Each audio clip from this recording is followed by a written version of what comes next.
Right now, the Wisconsin Dells is ready for its busiest stretch of the season starting this 4th of July. And a military flyover, fireworks, and a speech from President Trump are all being featured in Washington, D.C. Tonight, we'll take a look at preparations for the celebration. From the Channel3000.com Alert Center, this is News 3 Now at 5. Good evening, everyone. I'm Mark Kane. Happy 4th of July. Hope you're enjoying your holiday. Thanks for taking some time to be with us on News 3 Now at 5. We have a chance of showers in the forecast this evening. Let's get a look at your first alert forecast. Chief Meteorologist Gary Canalti is out on the weather patio. Hi, Gary. Hi, Mark. Well, the key word there is chance, because not everybody will see them. Maybe only about 20 or 30% of us will see them this evening. But so far, it's been a sultry, warm, and humid 4th of July. You can see on visible satellite imagery that we've had a lot of sunshine for much of the day. A few thunderstorms have been developing north and east of Madison, mainly moving through Dodge County. But right now, things pretty quiet across the rest of southern Wisconsin. Future radar shows some of these showers and thunderstorms dissipating and others kind of making up their place later on tonight. Temperatures right now are in the lower to the middle 80s, but you factor in dew point temperatures that are in the middle 70s. That's tropical type humidity. It feels like it's 88 in Madison, but feels like it's 98 degrees in Mineral Point. For this evening, look for a shower or thunderstorm chance during the evening hours. Temperatures will drop into the upper 60s by early tomorrow morning. Tomorrow will be another very warm and humid day with a high of 86, but we'll see some shower and thunderstorm chances. That will lead to cooler weather for the weekend. That's your News 3 Now First Alert forecast. All right, Gary, we'll see you in a few minutes. Thank you. We have some new information for you. The Madison Fire Department Lake Rescue Team responded to a report of a capsized boat on Lake Mendota this afternoon. Dispatchers say it happened around 2 o'clock just west of Maple Bluff. Officers on the sheriff's deputy boat were able to get people out of the water, and there are no reports of injuries. A 51-year-old woman is facing charges connected to a stabbing on South Park Street. Just before 6 o'clock this morning, police say they found evidence the woman had slashed at and cut someone. The victim suffered minor injuries, had to get stitches for a cut over her eye. The suspect could face charges for first-degree recklessly endangering safety, battery, disorderly conduct, and a probation hold. A Janesville woman is facing a 4th OWI charge after nearly hitting a police officer. Around 2:15 this morning, police say 44-year-old Tavia St. John was crossing the center line and speeding near the county fairgrounds. She had a 6-year-old child in the back seat who was not wearing a seatbelt. Police say she blew a .18, which is more than twice the legal limit to drive. Right now, the Iowa County Sheriff's Office says CenturyLink customers are experiencing an outage. The technology company says it's impacting their 911 services. In the case of an emergency, residents should use a cell phone to call police. Today's heat and humidity has thousands trying to find a way to cool off, and the Wisconsin Dells says it's trying to capitalize on that. Adam Duxter shows us how much of a bump this weekend is expected to provide the local economy. Adam? Yeah, well, Mark, last summer the Dells brought in over $500 million in revenue, and while weather has put a damper on that so far this year, the folks I talked to today say they hope that changes this weekend. And the general manager of Noah's Ark Water Park says they've been planning out this year's 4th since last year, and that they expect to bring about 225,000 visitors over the course of the next 4 days. He says when it comes to this year's 4th of July holiday, it's the fact it falls on Thursday that has him so excited. For the park, when July 4th falls on a Thursday, people take a 4-day weekend, so it's great for us. And when the weather is as great as it is today, it helps out all the businesses, and the families get to enjoy a full weekend out in the sun. Whitfield says they're really relying on the weather staying nice this weekend, but he also says what's nice for his park is nice for the Dells overall, and that they're trying to grow and expand just how much they bring to town each year. They're hoping this weekend will be the jump start for the rest of the summer. Did you get a dip in? I didn't, not in the tie. All right, Adam, thank you. Well, if you're going to be doing your own fireworks to celebrate the 4th of July tonight, here are a few things to keep in mind. Only sparklers, snakes, tanks, spinners, party poppers, snaps, smoke bombs, cone, and cylindrical fountains are legal in Wisconsin. If it goes up, shoots a flaming ball, or blows up, it's illegal. Anyone caught using or selling illegal fireworks without a proper permit could face a $1,000 fine. And if you'd rather leave the work to the professionals, tonight there are almost 30 fireworks shows in our area. You can find out those times and locations on our website, channel3000.com. Well, President Trump is throwing a 4th of July celebration in Washington starring the military. It'll feature his speech and flyovers, followed by a huge fireworks display. CBS News correspondent Katherine Johnson is there with reaction from those who like the idea and those who don't. President Trump promises his 4th of July salute to America will be a patriotic party like no other. He tweeted this morning, it will be one of the biggest celebrations in the history of our country. I follow the president on Twitter. He said it'd be the biggest day ever. So I thought I might as well bring the family down. It's a nice way to spend the day off. Visitors found military tanks at the Lincoln Memorial. Woo! The president's supporters love the display. I feel it's important to support the people who take care of us and keep us free. It's been the president's goal to show off the country's military might, inspired by seeing the Bastille Day parade in Paris in 2017. But not everyone is impressed. Critics say the celebration is a thinly veiled campaign event on the taxpayer's dime. Vietnam veteran Mike Holey supports the military, but not President Trump. We'll have 1 million veterans down here next year to take back our 4th of July. They will be protesting against Trump. Democratic presidential candidates say it's a waste of money. I'm not quite sure that we need money to go in to put tanks in downtown Washington, D.C. Nothing about 4th of July should be reduced to politics. The cost of the event has not been revealed. Katherine Johnson, CBS News, Washington. And a senior White House official says President Trump's speech will be patriotic and not political. The Wisconsin Farm Bureau says the average summer cookout costs less than $6 per person this year. The Farmers Bureau survey showed the common food items decreased in price compared to last year. The most significant ones in the state were ketchup, down 18 cents, and pork spare ribs down $1.08. Wisconsin's average summer cookout has a $56.47 price tag, which is just 9 cents higher than the national average. The Columbus Area Chamber of Commerce set their 4th of July parade's theme to Volunteer America. People dressed up in celebratory outfits for the parade, showing their support of America's independence. The 1.2-mile parade route started on North Ludington Street and ended at Fireman's Park after taking a downtown route. The day started with the Firecracker 5-mile run walk, and following the parade, bands like Ultimate Legends performed. People played bingo, and at dusk, the 4th of July fireworks will begin. The Nakoma League's annual bike and stroller parade kicked off today at Nakoma Park. Kids biked, some stayed in strollers, to the Kiddie Carnival down the street from the Thoreau School parking lot. Kids and their accompanied guardians dressed up in 4th of July gear and made sure their bikes looked festive as well. At the Kiddie Carnival, the older kids created games and activities for the younger ones. Republican lawmakers have scheduled a hearing on a bill that would keep the names of lottery winners secret. Assembly Speaker Robin Vos introduced the bill in April. On the same day, 24-year-old Manuel Franco came forward to claim a $768 million Powerball prize. Franco said at a news conference that he began feeling paranoid as soon as he realized he had the winning ticket. Lottery officials frequently cite transparency and public trust in their games as reasons for identifying winners. The Assembly's Committee on State Affairs is set to meet next Wednesday. And this just in now to the Channel 3000 Alert Center. The DOT says all northbound lanes are closed on I-39 at County Highway V due to a crash. Now, this is in Dane County. This is a developing story. We'll have updates on channel3000.com. And coming up next at 5, the largest earthquake in decades hit Southern California. We'll take a look at some of the damage. And 2020 Democratic presidential candidates are spending the 4th of July out on the campaign trail, how they're trying to stand out in a crowded field.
The strongest earthquake to hit Southern California in 20 years left scattered damage this morning, including rock slides and fires.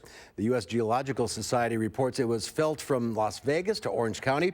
The 6.4 magnitude quake centered about 150 miles north of Los Angeles. There were at least 4 large aftershocks and dozens of smaller ones recorded. Workers on the tiny Italian island of Stromboli are cleaning up after a deadly volcanic eruption that sent visitors scrambling for safety. Witnesses described a loud roar and a big mushroom cloud that looked like a nuke. Dozens of tourists reportedly jumped into the sea to escape the explosions, some of the strongest to ever be recorded in the region, and sparked several fires. Experts say because the explosions were so big, the volcano is unlikely to erupt again anytime soon. In Fort Mill, South Carolina, firefighters had to dodge exploding rockets to douse a fire at a fireworks storage center. Crews spent nearly an hour extinguishing the fire that broke out before dawn. Shells and rockets burst through metal containers, sending colorful showers into the air. Fire officials could not put a dollar value on the fireworks that went off, but said the boxes appeared to be fully loaded. The store owner is working with investigators to find out what happened. 2020 Democratic presidential candidates hit the campaign trail on this 4th of July, storming key primary states, including Iowa and New Hampshire. The candidates got up close and personal with voters in their bid to face President Trump next fall. Natalie Brand reports from the White House.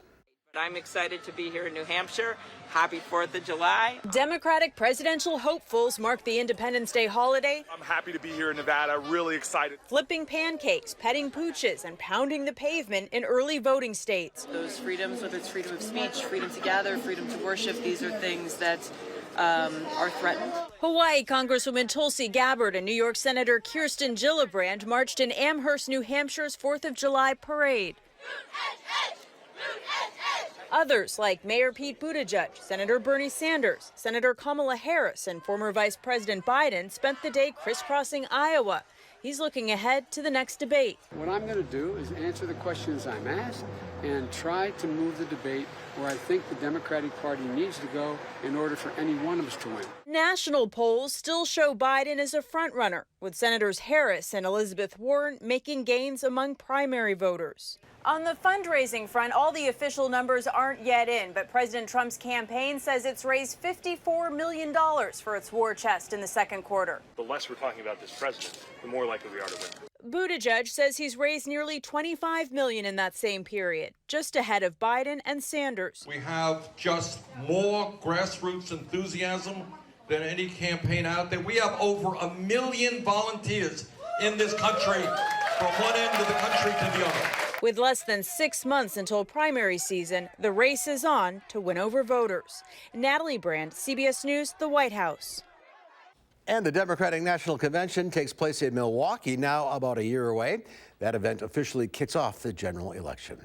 Let's get a look now at your first alert weather. Chief Meteorologist Gary Canalti has your 4th of July evening forecast. Gary? Mark, it's been a steamy afternoon, a lot of sunshine, but you can see these little clusters of thunderstorms popping up from time to time. But at any given time, they're only covering about 20 to 30% of southern Wisconsin. You can see some storms that fired up in the Prairie du Sac area. Those have raced to the northeast. You can see just a couple more scattered showers and storms, but much of southern Wisconsin right now is rain-free. It'll be interesting to see whether or not this continues into the evening hours. I think many of the fireworks displays will probably go off without a hitch. You can see some more storms out to the west of us. Those probably won't reach southern Wisconsin. We'll just have to see if anything kind of develops in between. And in fact, if we take a look at future radar, you can see the possibility for something to pop up over the next couple of hours, which takes us to just after 8 o'clock. The better chances for thunderstorms, at least in the short term, will be closer to Lake Michigan and then out to the west in parts of Iowa. There is a severe weather threat to our north and west, not here in southern Wisconsin, but there's a marginal risk for tomorrow afternoon, tomorrow night for strong winds and heavy rainfall in thunderstorms as they become a little more numerous tomorrow afternoon as a cold front moves through. Rainfall over the last couple of days, you can see spots where 1 to 3 inches or more of rainfall, especially north and west of Madison into parts of Sauk County, but parts of southwestern Wisconsin and much of northern Wisconsin didn't get any rain over that time period. So again, the rainfall amounts are going to be spotty. If you get caught underneath a heavier thunderstorm, it's possible to pick up a couple of inches of rain and go 10 miles away and not see any rainfall at all. Computer computer models are showing generally around a third to a half inch of rain through Saturday night, but there could be some 1 or 2 inch amounts, and other areas have missed out on the rain altogether. Live view from the Quebe Radio Skycam in Platteville. Looking partly sunny there, not seeing much buildup in the clouds. That's good news to keep the thunderstorms away. Looking to the east from the WISC Skycam, looks like a shower there in the distance, but otherwise mainly dry across the Madison area. High so far today 86, the low 68, and right now our temperature is at 82 degrees. Winds are out of the north-northwest at 5 miles per hour, but the heat index makes it feel like it's 88 degrees because of dew point temperatures that are in the middle 70s. You can see temperatures mainly in the 80s across Wisconsin, 90 right now in La Crosse, but look at the dew point temperatures. They're in the lower to middle 70s, so it feels like it's between about 85 and 100 degrees, especially toward the La Crosse area.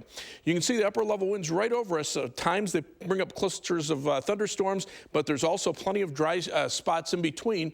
The main part of this whole storm system out to the west of us will start moving eastward and eventually drag a cold front through us late tomorrow afternoon, tomorrow night. That's this front to the north and west, which right now is stationary, but it's this low pressure system that'll travel along it, eventually bring a cold front through, and behind the front, temperatures are in the 70s. That's what we have to look forward to for the weekend. But tomorrow, one more day well into the 80s with dew point temperatures that are, again, upper 60s to the lower 70s, so very humid out there. On future track, you can see just a scattering of showers and thunderstorms tonight. They become a little more numerous tomorrow afternoon and tomorrow evening, and then as that cold front comes through and the wind shift to the north, there's still a possibility we could see a shower or thunderstorm pop up Saturday afternoon. Much of us will stay dry, and then Sunday should be a dry day with plenty of sunshine. Winds out of the northeast bringing a drier air and high temperatures that'll be in the upper 70s.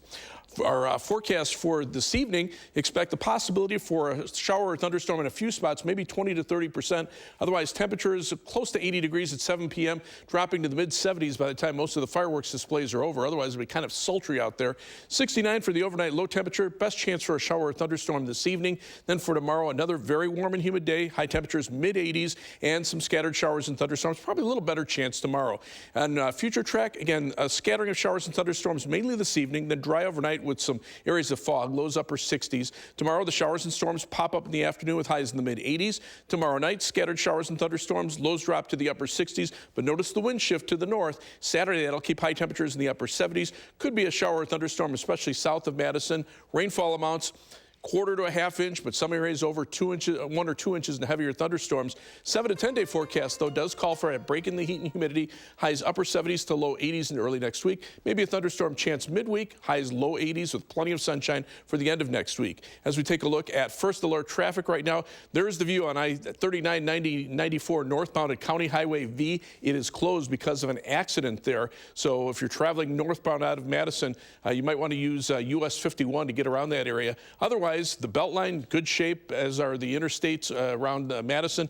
Only about a 15-minute drive in either direction on the Beltline from University Avenue to the interstate. 26 minutes down to Janesville on I-39-90. 16 minutes to Sauk City on US 12, and 14 minutes to Sun Prairie on US 151 and East Washington Avenue. That's your News 3 Now. First alert traffic.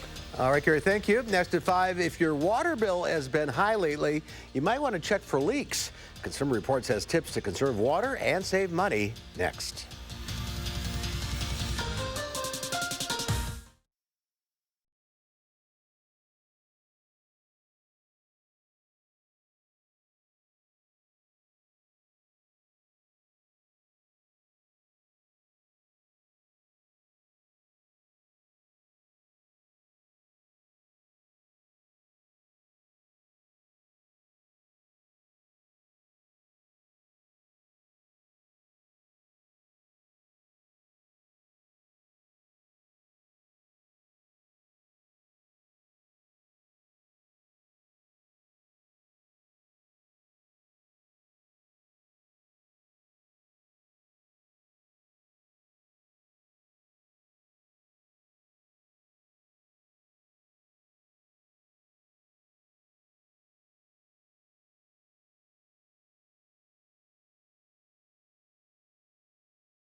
Well, here's another 4th of July festivity taking place in our area today. The Zwingli United Church of Christ of Mount Vernon celebrated with their 40th annual chicken dinner. The meal included baked beans, potato salad, and an array of homemade desserts. I assume chicken as well. Netflix released the 3rd season of its hit series Stranger Things today. The streaming company says they are partnering with about 75 brands to promote it. An all-out international marketing blitz featuring everything from Nike to Burger King to the Chicago Cubs. Baskin-Robbins Upside Down Sundae is named after the creepy parallel universe in the show.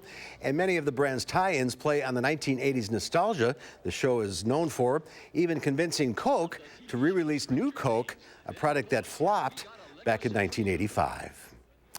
Well, looking to save water, lifestyle changes like taking shorter showers, running full loads in your washing machine and dishwasher can help. But Consumer Reports says you might have leaks in and around your home that you don't even know about and that could be costing you cash. Here are some easy fixes to stop flushing water and money down the drain. Seemingly minor leaks in and around your home can really add up. Before you start investigating, Consumer Reports says first, check your water meter. It'll have a numerical reading on the top. Check that, then come back in about 2 hours. During that time, make sure nobody in the house actually uses any water. And when you go and see it again, if the number has gone up, it means you've got a leak somewhere in the house. Most leaks are often easy and inexpensive to fix. The tricky part can be finding them. We're going to start in the bathroom because it accounts for more than half of all the water used in your home. The first fixture to check out is the toilet. To check for leaks you might not see, add a drop of food coloring to the tank. Wait 15 minutes. If food coloring ends up in the toilet bowl, you have a leak and you'll need to replace the flapper or the valve seal. Consider replacing toilets older than 25 years. The newer models Consumer Reports has looked at use as little as 1.28 gallons per flush. For a leaky shower head, use pipe tape or Teflon tape to secure a tight connection between the shower head and the pipe.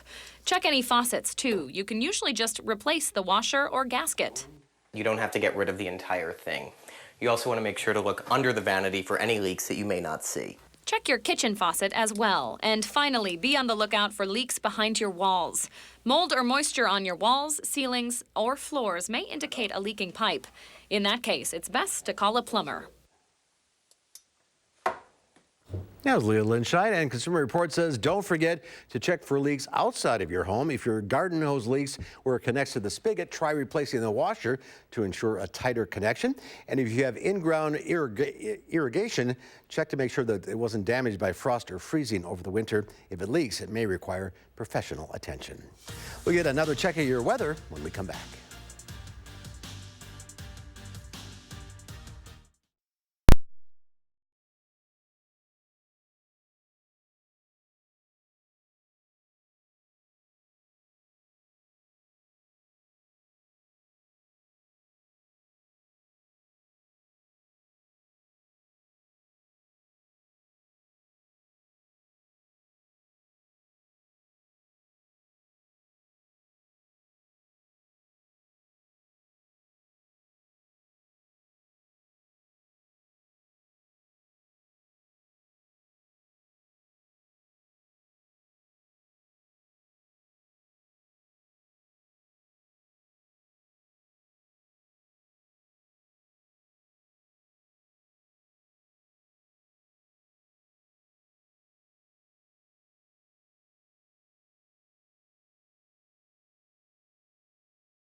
Good evening and happy 4th of July.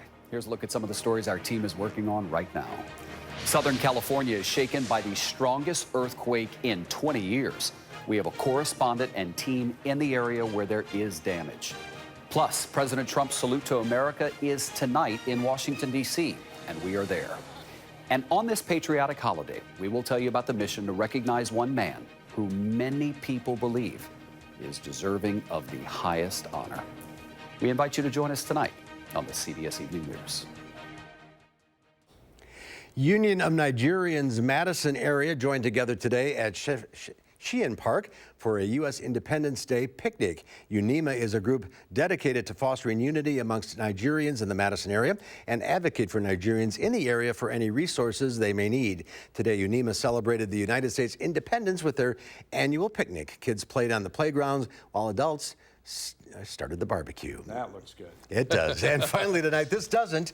Joey Chestnut now has his 12th win under his belt. He ate 71 whole hot dogs in 10 minutes at this year's Nathan's Famous International Hot Dog Eating Contest, Coney Island in Brooklyn. The 35-year-old's nickname is Jaws. He took home the coveted mustard belt. Last year, Chestnut downed 74 hot dogs and buns, which is the record for the competition. Hot dogs need to be savored. Good Chicago hot dog. I'm good for 2.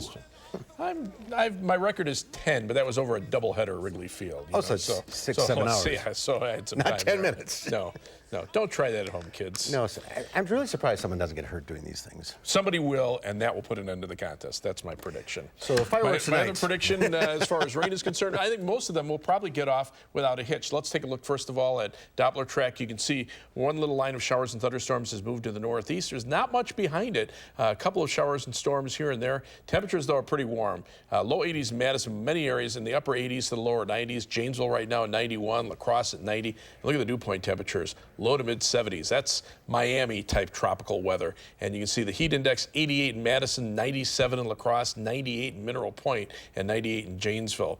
So this evening, chance for showers and thunderstorms. Most areas probably staying dry. Temperatures dropping from the upper 70s to the middle 70s. And then thunderstorm chances tomorrow, maybe Saturday afternoon, and then much of next week should be dry and pretty comfortable with temperatures low to mid 80s. All right, and less humidity. That's good. That's our time for now. We'll see you back here at 6. Enjoy the rest of your holiday.